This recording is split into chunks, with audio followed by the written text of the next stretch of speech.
بسم اللہ الرحمن الرحیم السلام علیکم ورحمۃ اللہ وبرکاتہ۔ یہ دوسرا لیکچر ہے جس میں ہم لرننگ ڈسیبلٹیز کو ڈسکس کریں گے۔ لرننگ ڈسیبلٹیز وہ دشواریاں ہیں جس کی وجہ سے بچوں میں سیکھنے کی رفتار سست ہوتا ہے۔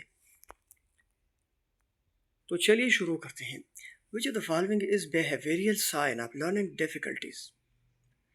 مندرجہ ذیل میں سے کون سی رویے کی علامت سیکھنے میں دشواری کی علامت ہے؟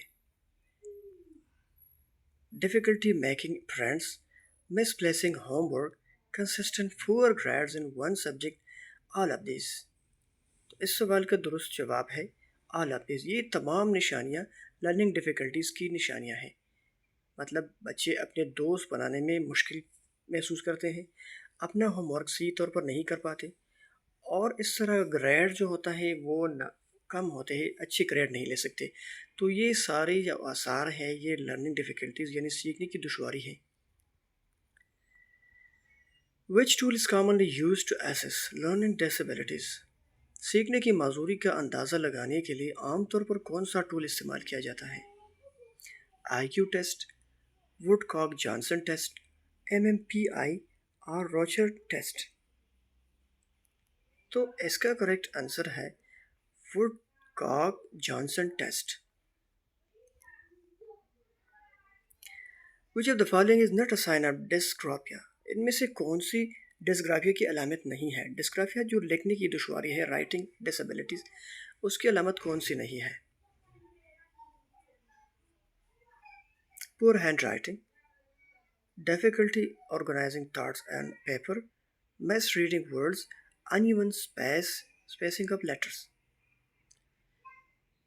تو اس کا کریکٹ آنسر ہے misreading words۔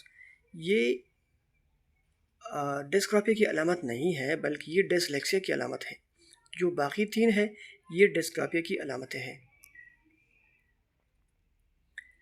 Dyslexia can affect, dyslexia کن چیزوں کو متاثر کر سکتا ہے؟ Spelling, reading fluency, comprehension, all of these. تو اس کا کریکٹ آنسر ہے all of these. Dyslexia spelling کو، ریڈنگ فلوئنسی کو اور کمپریہنشن سمجھ بوجھ ان تینوں چیزوں کو متاثر کر سکتا ہے۔ Learning disabilities are curable with medication, caused by lesions, lifelong condition, always linked with low I Q. اس کا کریکٹ آنسر ہے لائف لانگ کنڈیشنز۔ سیکھنے کی معذوری زندگی بھر جاری رہتے ہیں۔ Which of the following difficulties is faced by students with dyscalculia؟ ڈسکیلکولیا کے ہوتے ہوئے بچوں کو کن مشکلات کا سامنا ہوتا ہے؟ Writing essays, solving arithmetic problems، understanding maps, following oral instruction.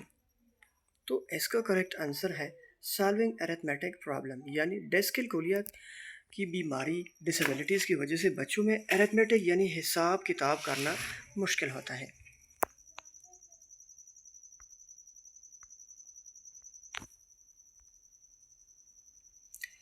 Who plays the most crucial role in early identification of learning difficulties in school؟ اسکولوں میں LD یعنی لرننگ ڈیفیکلٹیز کی ابتدائی شناخت میں کون سب سے اہم کردار ادا کرتا ہے؟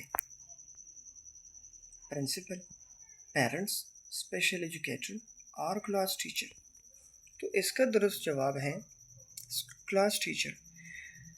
بچوں میں لرننگ ڈیفیکلٹیز کی شناخت کرنے کا سب سے اہم کام کلاس ٹیچر کا ہوتا ہے، یعنی یہ کام سب سے اچھے طریقے سے سب سے پہلے کلاس ٹیچر کر سکتا ہے، کیونکہ اس کلاس ٹیچر کا اسٹوڈنٹس کے ساتھ واسطہ زیادہ ہوتا ہے۔ Which professional can officially diagnose learning disabilities؟ Learning disabilities یعنی سیکھنے کی معذوری کی تشخیص کون کر سکتا ہے؟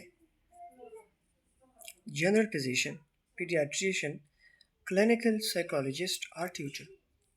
تو اس کا کریکٹ آنسر ہے کلینکل سائیکالوجسٹ۔ ماہر نفسیات اس کی تشخیص کر سکتا ہے۔ Which technique is beneficial for dyslexia؟ کون سی تکنیک ڈسلیکسیا کے لیے فائدہ مند ہے؟ Phonics based approach, rote memorisation, speed reading اور ڈکٹیشن۔ تو اس کا کریکٹ آنسر ہے فونکس بیسڈ اپروچ۔ یہ طریقہ آوازوں اور حروف جسے فونیم اور گرافیم کہتے ہیں کے درمیان تعلق جوڑتا ہے، اور اس میں الفاظ کو ان کی آواز کی سب سے چھوٹی اکائیوں میں توڑنا شامل ہے تاکہ انہیں ڈی کوڈ کیا جا سکے۔ Which teaching method is effective for learning difficulty students؟ L D یعنی لرننگ ڈیفیکلٹی کے طلباء کے لیے کون سا طریقہ تدریس مؤثر ہے؟ لیکچر میتھڈ، آن سائز، ون سائز فٹس آل اپروچ، ڈیفرینشیٹڈ انسٹرکشن، گروپ پانشمنٹ۔ تو اس کا کریکٹ آنسر ہے ڈیفرینشیٹڈ انسٹرکشن۔ ایل ڈی کے طلباء یعنی لرننگ کے ڈیفیکلٹیز کے طلباء کو ڈیفرینشیٹڈ انسٹرکشن مفید ہوتی ہے۔